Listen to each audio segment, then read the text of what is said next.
Buenas, buenas, ¿cómo andan locos de la historia? Bienvenidos a este espacio donde vamos a desempolvar unas anécdotas que son para alquilar balcones.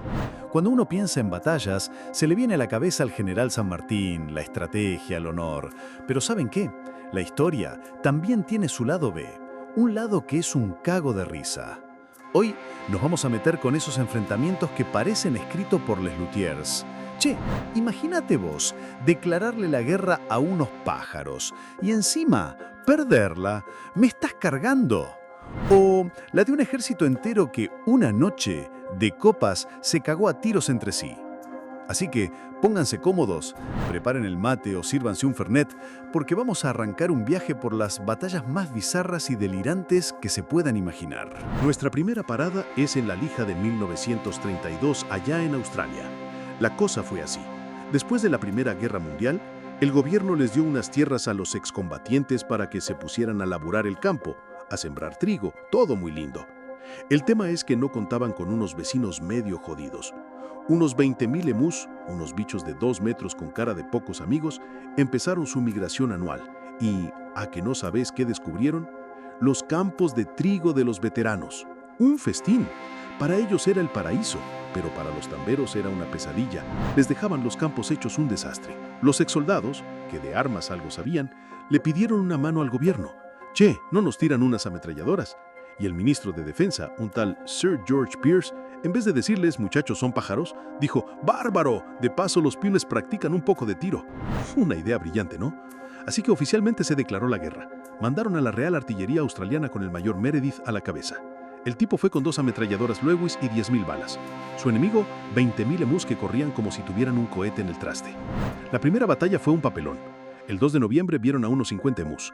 Los quisieron arrinconar en una emboscada, pero los bichos, que no tenían un pelo de giles, se dividieron en grupitos y salieron rajando para todos lados.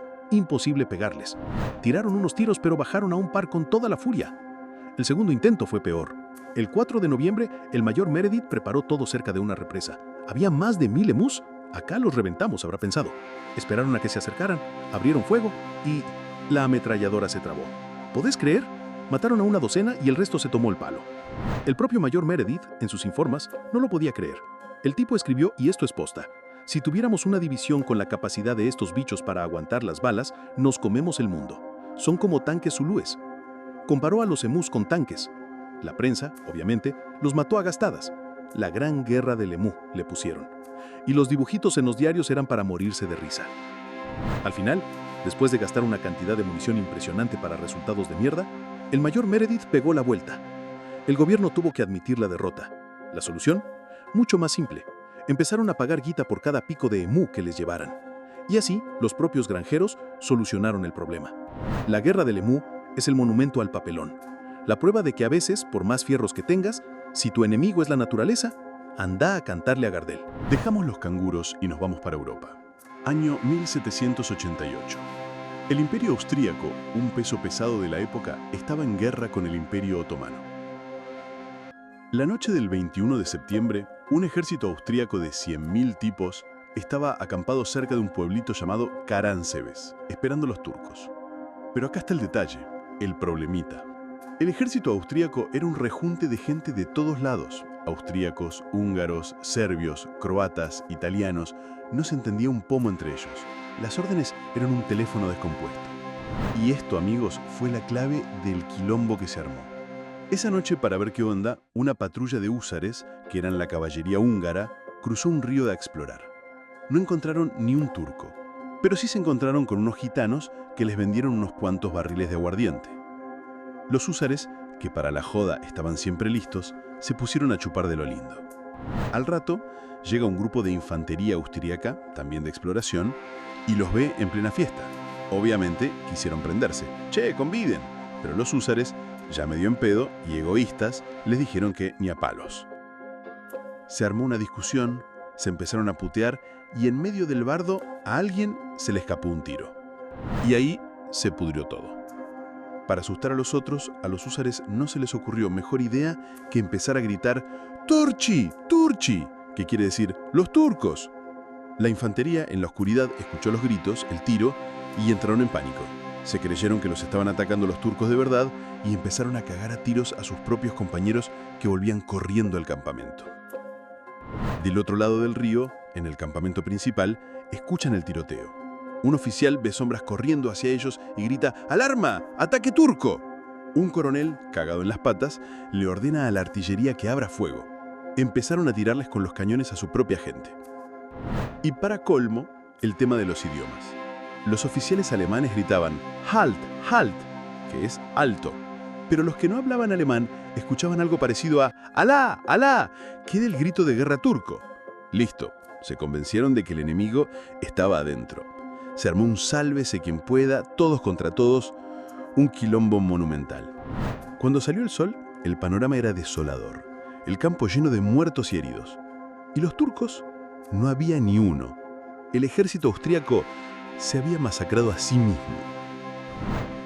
2 días después, llegaron los otomanos, vieron el desastre, encontraron la ciudad vacía y la tomaron caminando, más panchos que nunca. Ganaron una batalla sin tirar un solo tiro, unos fenómenos. Ahora nos vamos a Tierra Santa, 1187. Esta es la historia de cómo te podés mandar una cagada monumental por ser un cabeza dura. Los protagonistas son los cruzados, esos caballeros con armadura brillante que vemos en las películas. El tema es que esa armadura, que pesaba un huevo, era como andar con una parrilla puesta en pleno desierto. El ejército cristiano, con el rey Guido de Lusignan a la cabeza, se iba a enfrentar al famoso sultán Saladino. Un noble cruzado, un tal Reinaldo de Chatillon, se había mandado una de las suyas, rompió una tregua y Saladino junto a toda su gente para hacerlos percha. Los cruzados estaban en un lugar bárbaro, con agua, con pasto, una pinturita. Un noble con 2 dedos de frente, Raimundo de Trípoli, les dijo: «Muchachos, quedémonos acá, tranquilos, que vengan ellos». Pero no, el jefe de los templarios y otros más lo tildaron de cagón y le llenaron la cabeza al rey para ir a rescatar una fortaleza. Era una trampa más obvia que la casa de un pianista, pero el rey Guido, que tenía menos carácter que un flan, le dio bola. Y ahí se mandó el moco de su vida. Ordenó marchar 25 kilómetros a través de un desierto, sin una gota de agua, en pleno julio. En julio, te cocinabas vivo ahí adentro. Saladino, que era un zorro, ni se gastó en atacar de frente. Mandó a su caballería ligera, pibes en caballo con arco y flecha, a que los volvieran locos. Iban, tiraban unas flechas y se rajaban. Los cruzados, con esas armaduras pesadísimas, avanzaban a 2 por hora, muertos de sed y de calor. Para la tarde estaban hechos mierda. Llegaron a una colina, pero Saladino ya les había cortado el paso al agua.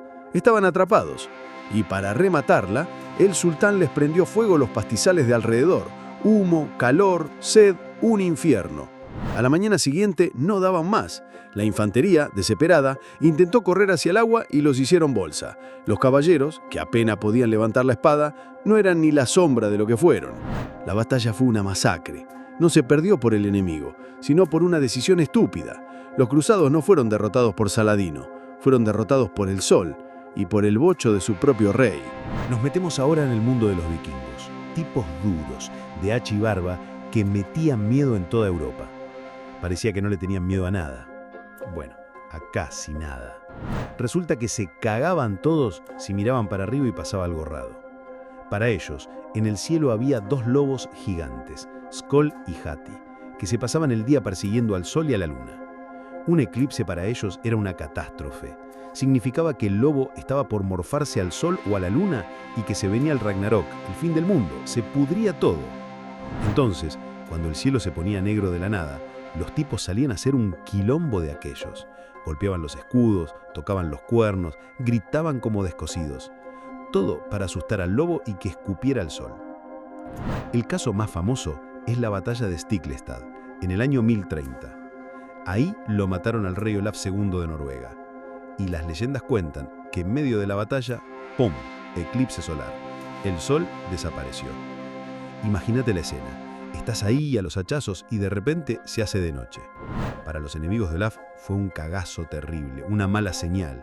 Pero para los seguidores de Olaf fue todo lo contrario. Lo vieron como una señal divina, como que la muerte de su rey era algo sagrado, como la crucifixión, ¿viste? Ese eclipse convirtió a Olaf en santo, San Olaf, el patrón de Noruega. Así que un fenómeno del cielo no solo metió pánico en una batalla, sino que ayudó a crear un santo y a cambiar la religión de un país. Mira vos. Y llegamos a la frutilla del postre. La historia que prueba que podés ser el más capo del mundo, pero la vida siempre encuentra la forma de hacerte pasar un papelón. El protagonista, Napoleón Bonaparte. Su enemigo, un ejército de conejos. Julio de 1807. Napoleón es el dueño de Europa. Para festejar un tratado de paz, decide organizar una cacería. Le encarga el laburo a su jefe de gabinete, Alexandre Berthier. El tipo, para quedar bien, se quiso hacer el copado y juntó una banda de conejos. Algunos dicen que hasta 3000. Pero acá está el moco que se mandó. En vez de conseguir conejos salvajes que salen corriendo ni bien te ven, el tipo fue y compró conejos de granja, conejos domésticos. Y estos conejos no te ven y piensan peligro, no, te ven y piensan Morphy. Llega el día, Napoleón con todos sus amigos importantes, listos para los tiros. Abren las jaulas y los conejos, en vez de rajar para el monte, lo ven a Napoleón y se le vienen al humo. Todos juntos. Al principio todos se cagaron de risa, pero al toque la cosa se puso seria. Eran miles. Se le trepaban por las piernas, por la chaqueta. Una locura. Napoleón y sus generales intentaban espantarlos con las fustas, con los rifles, pero no había caso. Era una marea de bolas de pelo. Cuentan los que saben que los conejos hasta usaron tácticas militares, dividiéndose en dos grupos para rodearlos. Le copiaron las estrategias al propio Napoleón. La cosa es que el gran Napoleón Bonaparte, el tipo que ponía de rodillas a Europa, tuvo que ordenar la retirada. Salió corriendo como rata por tirantes a su carruaje, humillado y perseguido por un batallón de conejo con hambre. Un papelón histórico. Che, qué viaje, ¿no? De guerras contra pájaros a emperadores corriendo por conejos. La historia está llena de estos momentos que nos demuestran que no todo es gloria y épica. A veces es simplemente un disparate. Estas anécdotas nos enseñan a no ser soberbios, a comunicarnos bien y a nunca, pero nunca, subestimar al rival, aunque sea un bicho con plumas o un conejo con hambre. Y te deja pensando, ¿cuáles serán las batallas absurdas del futuro? ¿Una guerra mundial por el último kilo de yerba mate? ¿Peleas a muerte en el grupo de WhatsApp del consorcio? Vaya uno a saber. Bueno, gente, espero que se hayan divertido. Si les copó, dejen un me gusta, suscríbanse que no cuesta nada y nos vemos en la próxima aventura histórica. Les mando un abrazo grande y chau, chau.